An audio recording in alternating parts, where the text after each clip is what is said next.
പ്രിയമുള്ളവരെ, മനുഷ്യ മനസാക്ഷിയെ ഞെട്ടിപ്പിക്കുന്ന ഒരു പ്ലാൻഡ് മർഡറിൻ്റെ ദൃശ്യങ്ങളാണ് ഗൾഫ് 54 ന്യൂസ് എക്സ്ക്ലൂസീവായി പ്രേക്ഷകരുമായി പങ്കുവയ്ക്കുന്നത്.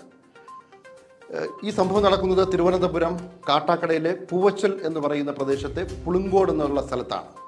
ഈ പുളുങ്കോട് പ്രദേശത്ത് കഴിഞ്ഞ ദിവസം ഒരു അപകടം സംഭവിച്ചിരുന്നു. അതായത് ഓഗസ്റ്റ് 31 വൈകുന്നേരം 5 മണിക്കാണ് ഈ ആക്സിഡൻറ്റ് സംഭവിക്കുന്നത്. കാട്ടാക്കടയിലെ ചിന്മയ സ്കൂളിലെ 10ാം ക്ലാസ് വിദ്യാർത്ഥി ആദിശേഖർ ഒരു കാർ അപകടത്തിൽ മരിക്കുന്നു എന്നുള്ള വാർത്ത. എന്നാൽ ഇത് കേവലമായ ഒരു അപകടമല്ല. കാർ അപകടം എന്ന് പറയുന്നത് പ്ലാൻഡ് ആയിരുന്നു എന്നുള്ളതിൻ്റെ ഞെട്ടിപ്പിക്കുന്ന ദൃശ്യങ്ങളാണ് ഗൾഫ് 54 ന്യൂസിന് ലഭിക്കുന്നത്.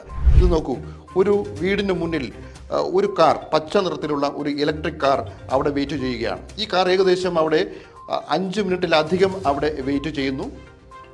അതിനുശേഷമാണ് ഈ സംഭവം നടക്കുന്നത്. ആ കാറിൻ്റെ നമ്പർ KL 19A6957. കുറേ നേരം അവിടെ വെയിറ്റ് ചെയ്തതിന് ശേഷം ഈ കാറ്, ആ വിദ്യാർത്ഥി ഇറങ്ങി വരുമ്പോൾ ആദിശേഖർ ഇറങ്ങി വരുന്നു. കൂട്ടുകാരനുമൊത്ത് സൈക്കിളിൽ കയറി മുന്നോട്ട് പോകുന്ന സമയം തന്നെ ഈ കാറ് മുന്നോട്ട് പാഞ്ഞ് ആ വിദ്യാർത്ഥിയെ, ആദിശേഖറിനെ ഇടിച്ച് തെറിപ്പിച്ച് അവിടെ നിന്ന് പാഞ്ഞു പോവുകയാണ്. ആ പോകുന്ന മാത്രയിൽ തന്നെ വിദ്യാർത്ഥിയുടെ ദേഹത്തോടു കൂടി ഈ കാറ് കയറി ഇറങ്ങുന്നത് നമുക്ക് ദൃശ്യങ്ങളിൽ നിന്നും വളരെ വ്യക്തമാണ്.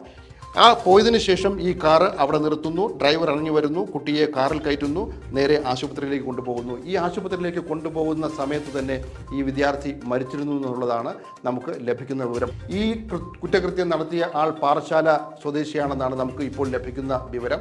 ഇത് സംബന്ധിച്ച് കൃത്യമായ ഒരു അന്വേഷണം നടത്തിയ അവിടുത്തെ ഒരു വിവരാവകാശ പ്രവർത്തകനുണ്ട്, സാബു സ്റ്റീഫൻ. സാബു സ്റ്റീഫനെ നമുക്കറിയാവുന്നതാണ്. നമ്മുടെ കേരളത്തിലെ തെരുവുനായ വിഷയവുമായി ബന്ധപ്പെട്ട് സുപ്രീം കോടതിയിൽ വർഷങ്ങളായി പൊരുതുന്ന മരുന്ന് മാഫിയക്കെതിരെ സ്വന്തം ജീവൻ പണയം വെച്ച് പൊരുതുന്ന ഒരു വിവരാവകാശ സാമൂഹ്യ പ്രവർത്തകനാണ് സാബു സ്റ്റീഫൻ. ആ സാബു സ്റ്റീഫൻ കൃത്യമായി അന്വേഷിച്ച് അവിടെ നിന്നും ശേഖരിച്ച തെളിവുകളാണ് നമുക്ക് ഇപ്പോൾ ഈ പ്രേക്ഷകരുമായി ഗൾഫ് 54 ന്യൂസ് പങ്കുവയ്ക്കുന്നത്. എന്തായാലും കാട്ടാക്കടയിലെ ചിന്മയ സ്കൂളിലെ 10ാം ക്ലാസ് വിദ്യാർത്ഥിയാണ് ആദിശേഖർ.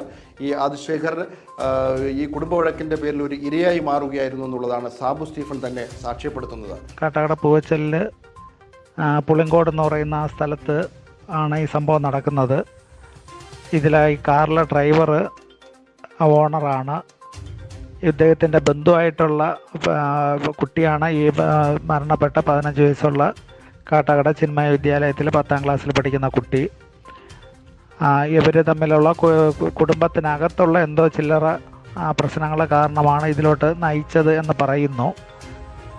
ഈ കാറിൻ്റെ ഓണർ വണ്ടിക്കകത്തുണ്ടായിരുന്നു. ഈ പയ്യൻ വരുന്നത് കണക്കാക്കി റെഡിയാക്കി ഇട്ടിരുന്നു. ഇവർ ആ വീടിൻ്റെ ആ ലൊക്കേഷനിൽ തന്നെ ഈ കക്ഷി 3 ദിവസത്തോളമായിട്ട് കഴിഞ്ഞ ഈ സംഭവത്തിന് 3 ദിവസത്തിന് മുമ്പേ അവർ ഇവിടെ ആ സ്ഥലത്ത് കിടന്ന് കറങ്ങുന്നു എന്നുള്ളതാണ് ഒരു കിട്ടിയൊരു ഇൻഫർമേഷൻ. അങ്ങനെ ഈ ബോയ് അവിടെ കറക്റ്റ് റോഡിലോട്ട് കളിക്കാൻ വൈകിട്ട് ഇറങ്ങിയപ്പോഴത് കണക്കാക്കി ഇദ്ദേഹം ഒരു സൈഡിൽ പാർക്ക് ചെയ്തിട്ടിരുന്നു. നോക്കി കറക്റ്റ് വന്നതും അത് ഇടിച്ച് തെറിപ്പിച്ച് അതിനുശേഷം കൃത്യമായിട്ടും വണ്ടി കൺട്രോളിൽ നിർത്തുന്നുണ്ട്. വണ്ടിക്കൊന്നും സംഭവിക്കുന്നില്ല. ആഗസ്റ്റ് 31 സംഭവിച്ചതാണ്. അതിനുശേഷം എടുത്തുകൊണ്ടുവന്ന് ഹോസ്പിറ്റലിലാക്കുന്നത് വരെ ഈ പാർട്ടി അവിടെ ഉണ്ടായിരുന്നു. അതിനുശേഷം പിന്നെ ഡിസപ്പിയർ ആകുന്നു. ഒരുപക്ഷെ കേരള ചരിത്രത്തിൽ തന്നെ ഇതുപോലുള്ള ഒരു പ്ലാൻഡ് മർഡർ നടന്നിട്ടുണ്ടോ എന്നുള്ളത് നമ്മൾ സംശയിക്കേണ്ടിയിരിക്കുന്നു. എന്തായാലും വളരെയധികം ചർച്ചാ വിഷയമാകേണ്ട ഒരു വിഷയമാണ്. യഥാർത്ഥ പ്രതി ഇവിടെ പിടിക്കപ്പെടണം എന്നുള്ള കാര്യത്തിൽ യാതൊരു തർക്കവുമില്ല. ഇതിൻ്റെ ഭാഗമായാണ് സാബു സ്റ്റീഫൻ ഇപ്പോൾ മുഖ്യമന്ത്രിക്ക് ഇത് സംബന്ധിച്ചിട്ടുള്ള തെളിവുകൾ ശേഖരിച്ചുകൊണ്ട് ഈ CCTV ദൃശ്യങ്ങളൊക്കെ തന്നെ ശേഖരിച്ചുകൊണ്ട് മുഖ്യമന്ത്രിക്ക് പരാതി നൽകിയിരിക്കുന്നു. മുഖ്യമന്ത്രി ആ പരാതി DGPയിലേക്ക് കൈമാറി എന്നുള്ള വിവരമാണ് നമുക്ക് ഒടുവിലായി ഇപ്പോൾ ലഭിക്കുന്നത്. ഒരു കാരണവശാലും ഇത്തരത്തിലുള്ള ഒരു സംഭവം, കിരാതമായ സംഭവം നമ്മളെ നാട്ടിൽ നടക്കാൻ പാടില്ല. അതിനുവേണ്ടി നമ്മുടെ പ്രേക്ഷകർ, ഗൾഫ് 54 ന്യൂസിൻ്റെ പ്രേക്ഷകർ ഇത് കൃത്യമായി തന്നെ ഷെയർ ചെയ്യണം. അധികാരികളുടെ കൺമുമ്പിൽ ഇതെത്തിക്കണം. ഇത് അന്വേഷണത്തിന് വിധേയമാക്കണം. യഥാർത്ഥ പ്രതിയെ നിയമത്തിന് മുമ്പിൽ കൊണ്ടുവരണമെന്നുള്ളതാണ് ഗൾഫ് 54 ന്യൂസിന് അഭ്യർത്ഥിക്കാനുള്ളത്.